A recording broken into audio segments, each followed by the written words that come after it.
High বাবু। বাবু reply দাও তাড়াতাড়ি। কি হয়েছে বলো। প্রবলেম হয়েছে একটা।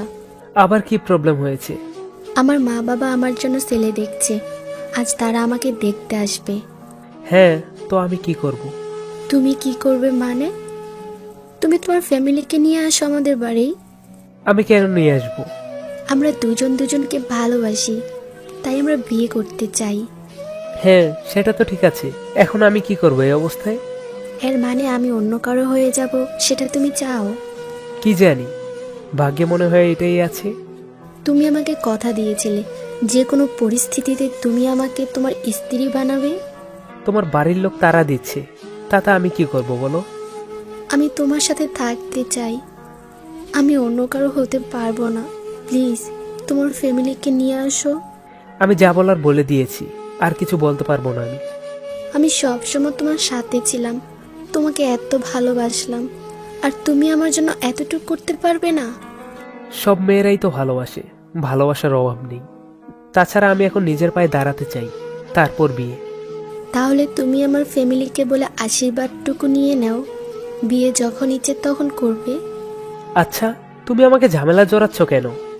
আমি তো হাসি খুশিই ছিলাম, মেসেজ করে আমাকে টেনশনে ফেলে দিলি। এখন আমি তোমাকে টেনশন দিচ্ছি? আগে তুমি আমাকে যে এত ভালোবাসতে, সেটা কোথায় গেল? ভালোবাসি, কিন্তু বিয়ে করতে পারবো না। তুমি এখন ক্ষমা করে দাও আমাকে।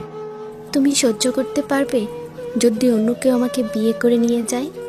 হ্যাঁ, সহ্য করে নেব। তুমি খুশি থাকো ওর কাছে, আর সময়ের সাথে সাথে আমাকে ভুলে যেও।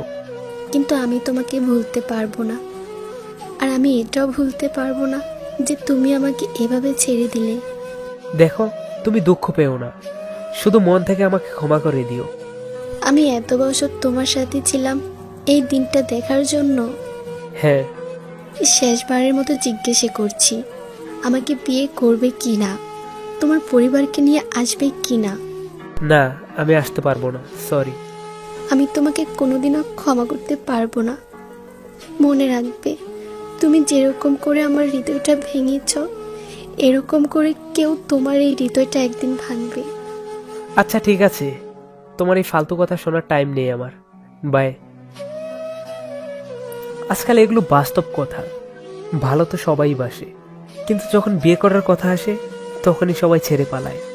তাই ছেলে হোক বা মেয়ে, কখনো কারো বিশ্বাস ভেঙো না।